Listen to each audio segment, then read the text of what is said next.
इन नियमों का पालन करने के लिए जितना जन जागरण अभियान करेंगे। जी हाँ दोस्तों, बिल्कुल सही सुना आपने। आज हमारे देश के प्रधानमंत्री नरेंद्र मोदी जी ने लाइव आकर देशवासियों को किया संबोधित। देश में किए बड़े बदलाव, लागू किए 10 नए नियम, साथ ही इन 11 चीजों पर लगाई पाबंदी, लोगों को लगा बड़ा झटका।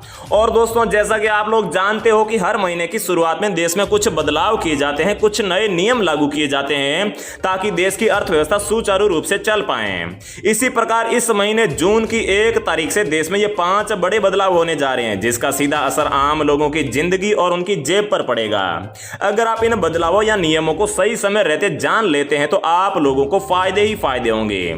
लेकिन अगर आप इन नियमों को सही समय रहते जानने से चूक जाते हैं तो आपको उल्टे नुकसान भी भुगतने को पड़ सकते हैं।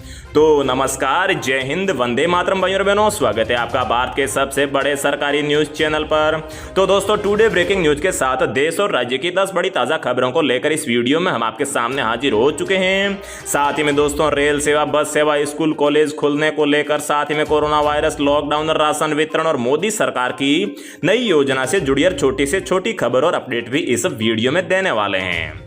तो दोस्तों, आज की सबसे पहली और सबसे बड़ी खबर की बात करें तो भारत के इन 4 राज्यों में 1 जून से अनलॉक प्रक्रिया हो जाएगी शुरू। तो दोस्तों, अनलॉक के तहत सबसे पहले कौन सी चीज खोली जाएगी, सारी जानकारी देंगे। इसके अलावा सरकार ने आज एक बड़ा ऐलान किया है, जिसके अनुसार मिड डे मील योजना के तहत भारत के सभी 11 करोड़ 80 लाख छात्रों को सीधे उनके खाते में इतने इतने रुपए दिए जाएंगे। तो दोस्तों, कितने रुपए दिए जाएंगे और कब से दिए जाएंगे, कुछ ही देर में जानेंगे। साथ ही आज 2000 के नोट को लेकर भी बड़ी खबर आई है। भारतीय रिजर्व बैंक मतलब कि आरबीआई ने एक बड़ा फैसला लिया है, जिसके तहत अब 2000 के नोट बंद होंगे। तो दोस्तों, ये 2000 के नोट किस प्रकार से और कहां-कहां बंद होंगे वो आगे इस वीडियो में जानने को मिलेगा। इसके अलावा इन राज्यों में 1 जून से इन नए नियमों के साथ स्कूल खोल दिए जाएंगे। साथ ही में कुछ राज्यों में गर्मियों की छुट्टियों को 15 जून तक बढ़ाने का भी ऐलान हो चुका है। तो दोस्तों, किन किन राज्यों में यहाँ पर गर्मियों की छुट्टियां बढ़ी है और कौन कौन से राज्यों में 1 जून से स्कूल खोले जाएंगे वो भी जानेंगे। अगली खबर की बात करें तो जियो 1 जून को लॉन्च कर रहा है आज तक का सबसे सस्ता स्मार्टफोन, जिसमें आपको 3000 रुपए तक का रिचार्ज बेनिफिट भी ऑफर किया जा रहा है। तो दोस्तों, ये फोन आप घर पर बैठे ही किस प्रकार से बुक कर सकते हैं, इसकी संपूर्ण जानकारी देंगे।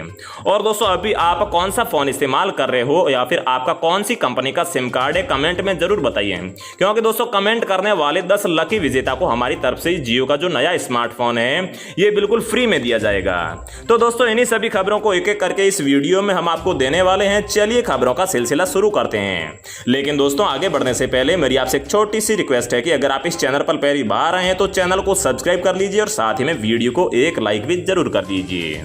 पहली बड़ी खबर की बात करें तो मिड डे मील योजना के तहत 11 करोड़ 80 लाख छात्रों के खाते में आएंगे पैसे। जी हां दोस्तों, केंद्रीय शिक्षा मंत्री रमेश पोखरियाल निशंक ने मिड डे मील योजना के तहत खाना पकाने की लागत को डायरेक्ट बेनिफिट ट्रांसफर के माध्यम से 11 करोड़ 80 लाख छात्रों को मदद देने की मंजूरी दे दी है। यह आर्थिक सहायता पात्र बच्चों को एक स्पेशल वेलफेयर स्कीम के तहत दी जा रही है। शिक्षा मंत्री का कहना है कि इससे मिड डे मील भोजन कार्यक्रम को गति मिलेगी, क्योंकि दोस्तों पिछले काफी महीनों से लॉकडाउन की वजह से स्कूल बंद है, इसलिए वो बजट पड़ा है, इसलिए उस बजट के जो पैसे हैं वो सीधे बच्चों के खाते में देने का ऐलान हुआ है। यह आर्थिक सहायता भारत सरकार की प्रधानमंत्री गरीब कल्याण अन्न योजना के तहत लगभग 80 करोड़ लाभार्थियों को प्रति व्यक्ति प्रतिमाह 5 किलोग्राम की दर से मिलने वाले मुफ्त खाद्यान्न वितरण से अतिरिक्त होगी। शिक्षा मंत्री के अनुसार यह निर्णय बच्चों के पोषण स्तर को सुरक्षित करने में मददगार होगा और महामारी के चुनौतीपूर्ण समय में उनकी इम्यूनिटी की रक्षा करने में मदद करेगा। केंद्र सरकार का इसके पीछे उद्देश्य है कि राज्य सरकार और केंद्र शासित प्रदेशों के प्रशासन को लगभग 1200 करोड़ रुपए के अतिरिक्त धनराशि प्रदान करेगी और केंद्र सरकार के इस एक बार के विशेष कल्याणकारी उपाय से देश भर के करीब 11 लाख सरकारी और गैर सरकारी सहायता प्राप्त स्कूलों के कक्षा 1 से लेकर 9वीं तक पढ़ने वाले लगभग 11 करोड़ 80 लाख बच्चों को यह लाभ मिलेगा। अगली खबर की बात करें तो सीएम केजरीवाल का बड़ा ऐलान, 1 जून से अनलॉक होगी दिल्ली, खुल जाएंगी फैक्ट्रियां। जी हां दोस्तों, दिल्ली के मुख्यमंत्री अरविंद केजरीवाल ने लॉकडाउन को धीरे धीरे खत्म करने का ऐलान किया है। उन्होंने आज एक बैठक में कहा है कि अब दिल्ली में कोरोना संक्रमण मामले में काफी कमी आई है और इसको देखते हुए अब धीरे धीरे अनलॉक किया जाएगा। सबसे पहले सोमवार से फैक्ट्रियां खुल जाएगी और कंस्ट्रक्शन का काम शुरू हो जाएगा। साथ ही दिल्ली में ऑक्सीजन की कमी से जान गंवाने वाले लोगों के परिजनों को केजरीवाल सरकार 5 लाख रुपए की आर्थिक मदद भी देगी। केजरीवाल सरकार कोरोना कोरोना संक्रमण से मरने वाले लोगों के लिए पहले ही 50,000 रुपए के मुआवजे की घोषणा कर चुकी है और यह आर्थिक मदद इसके अतिरिक्त होगी। अगली खबर की बात करें तो दोस्तों देश में 1 जून से होने जा रहे हैं बड़े बदलाव, लागू होंगे ये नियम। जी हां दोस्तों, सबसे पहले बदलाव की बात करें तो शुरू होगी अनलॉक की प्रोसेस।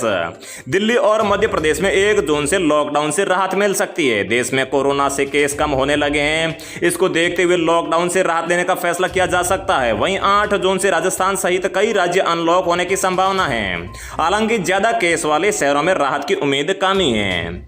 दूसरे बदलाव की बात करें तो बैंक ऑफ बड़ौदा 1 जून से चेक पेमेंट के नियमों में बड़ा बदलाव करने जा रहा है। बैंक अगले महीने की पहली तारीख से पॉजिटिव पे कंफर्मेशन को लागू करने जा रहा है। हालांकि बैंक ने ग्राहकों को सहूलियत देते हुए कहा है कि 50,000 से ऊपर की राशि के ऊपर यह नियम लागू रहेगा। बैंक की वेबसाइट पर दी गई जानकारी के अनुसार अब आगे के चेक जारीकर्ता को लाभार्थियों की जानकारी पहले से ही देनी होगी। बैंक का मानना है कि इससे जहां एक तरफ समय कम लगेगा, वहीं दूसरी तरफ चेक फ्रॉड से भी बचा जा सकेगा। इसके अलावा तीसरे बदलाव की बात करें तो बदल जाएगी गैस सिलेंडर की कीमतें। बता दें कि देश की सरकारी तेल कंपनियां हर महीने की पहली तारीख को एलपीजी सिलेंडर की कीमतें तय करती है। कीमतों में इजाफा भी हो सकता है और राहत भी मिल सकती है। ऐसे में 1 जून को सिलेंडर की कीमतों में बदलाव हो सकता है। साथ ही चौथे बदलाव की बात करें तो गूगल फोटोज में 1 जून के बाद से अनलिमिटेड फोटोज रखने की अनुमति नहीं होगी। गूगल के मुताबिक 15 GB तक स्पेस हर जीमेल यूजर्स को दिया जाएगा। इस स्पेस से जीमेल के ईमेल भी शामिल होंगे और साथ ही आपके फोटोज भी। इसमें गूगल ड्राइव भी शामिल होगा। अगर आप 15 GB से ज्यादा स्पेस यूज करते हैं तो इसके लिए आपको अलग से पैसे देने होंगे। साथ ही दोस्तों पांचवें बड़े बदलाव की बात करें तो 1 जून से लेकर 6 जून तक इनकम टैक्स डिपार्टमेंट का ई फाइलिंग पोर्टल काम नहीं करेगा। वहीं 7 जून को income tax department tax payers के लिए इनकम टैक्स ई फाइलिंग का नया पोर्टल लॉन्च करेगा। आयकर निदेशालय के अनुसार ITR भरने की आधिकारिक वेबसाइट 7 जून 2021 से बदल जाएगी। 7 जून से ये https incometax.gov.in हो जाएगा। नेक्स्ट अपडेट की बात करें तो हरियाणा सरकार का फैसला 15 जून तक आगे बढ़ाई गर्मियों की छुट्टियां। जी हां दोस्तों, हरियाणा सरकार ने कोविड-19 के राहत के बढ़ते मामलों को देखते हुए राज्य के सभी स्कूलों में गर्मियों की छुट्टियों को 15 जून तक बढ़ाने का फैसला लिया है। छुट्टियां खत्म होने के बाद में स्कूलों में ऑनलाइन लर्निंग मेथड जारी रहने की संभावना है। इससे पहले राज्य सरकार की यह योजना 1 जून से हरियाणा में स्कूलों में परिसर खोलने की थी, लेकिन राज्य में वर्तमान कोविड-19 स्थिति के कारण यह सुनिश्चित करने के लिए स्कूलों को बंद कर दिया था कि छात्र जो है इसका शिकार ना हो। अगली खबर की बात करें तो केरला शिक्षा मंत्री ने की है घोषणा, 1 जून से ऑनलाइन मोड में खुलेंगे स्कूल। केरला सरकार ने गुरुवार को राज्य के स्कूलों के लिए 1 जून से ऑनलाइन कक्षाएं फिर से शुरू करने की घोषणा की है। राज्य के शिक्षा मंत्री ने कहा है कि कोरोना के कहर को देखते हुए फिलहाल कक्षा में लौटने के बारे में सोचना कतई सही नहीं होगा और इसलिए पिछले शैक्षणिक वर्ष की तरह इस बार भी यह डिजिटल मोड में ही शुरू होगा। हमने पिछले साल इन छात्रों के लिए डिजिटल और इलेक्ट्रॉनिक डिवाइस की व्यवस्था की थी जो उन्हें वहन नहीं कर सकते थे। यदि कोई डिफेक्टिव है तो हम उन्हें ठीक करवाकर उनकी पढ़ाई में मदद करेंगे। अगली बड़ी खबर 2000 रुपए के नोट को लेकर आ रही है। जी हां दोस्तों, भारतीय रिजर्व बैंक ने एक जानकारी दी है कि अब नहीं छापे जाएंगे 2000 रुपए के नए नोट। भारतीय रिजर्व बैंक की तरफ से 2000 रुपए के नोट को लेकर अहम बात सामने आई है। दरअसल रिजर्व बैंक ऑफ इंडिया ने 2000 रुपए के नोट को लेकर साफ कर दिया है कि अब सर्कुलेशन में 2000 रुपए के नोट की नई सप्लाई नहीं होगी। साल 2016 में नोटबंदी के बाद लॉन्च हुए इस नोट को लेकर कई कयास लगाए जा रहे थे। चूंकि ये नोट अब धीरे धीरे सर्कुलेशन में कम होने लगे हैं, वहीं आरबीआई ने पहले भी 2000 रुपए के नोट को लेकर कहा था कि ये नोट अब नए नहीं आएंगे, जो सर्कुलेशन में पहले से ही हैं वह बाजार में चलते रहेंगे। एक रिपोर्ट के मुताबिक बैंकों की एटीएम में जो नोट के कैसेट होते हैं उनमें से भी 2000 रुपए के नोट के कैसेट हटाए जा चुके हैं। 2000 के नोट के कैसेट को 100 रुपए और 200 रुपए के कैसेट से रिप्लेस किया जा चुका है। यही कारण है कि अब ज्यादातर एटीएम से 2000 रुपए के नोट नहीं निकलते। दरअसल सरकार ने 2000 रुपए के नए नोट नहीं छापने का निर्णय इसलिए लिया है क्योंकि जमाखोरी को रोका जा सके और साथ ही में ब्लैक मनी पर भी लगाम लगाया जा सके। अगली खबर की बात करें तो दोस्तों, अगर आप जियो का सबसे सस्ता स्मार्टफोन खरीदने की सोच रहे हैं तो आप लोगों के लिए एक बड़ा मौका आ चुका है, क्योंकि दोस्तों किफायती स्मार्टफोन बनाने वाली कंपनी आईटेल रिलायंस जियो के साथ मिलकर अपने A23 Pro 4G स्मार्टफोन को शानदार डील में खरीदने का मौका दे रही है। इस स्मार्टफोन की शुरुआत में 4999 रुपए की कीमत थी, लेकिन डील के तहत जियो यूजर्स इसे 3899 रुपए में खरीद सकते हैं, मतलब कि 3900 रुपए इसकी कीमत है। खास बात यह है कि फोन की खरीद के साथ यूजर्स को 3000 रुपए के रिचार्ज बेनिफिट भी ऑफर किए जा रहे हैं। 3000 रुपए का रिचार्ज बेनिफिट यूजर्स को कई वाउचर्स के रूप में मिलेगा। इसे रिडीम करने के लिए यूजर्स को अपना जियो नंबर 249 रुपए या फिर इससे ऊपर के प्लान से रिचार्ज करना होगा। Itel A23 pro 4G smartphone की सेल 1 जून से शुरू होगी और फोन को रिलायंस डिजिटल स्टोर, माई जियो स्टोर या फिर रिलायंस डिजिटल.in और रिटेल स्टोर से भी खरीदा जा सकता है। तो दोस्तों, रोजाना ऐसी ही खबरें पाते रहने के लिए चैनल को सब्सक्राइब करके बेल आइकन प्रेस कर लीजिए। जय हिंद, वंदे मातरम।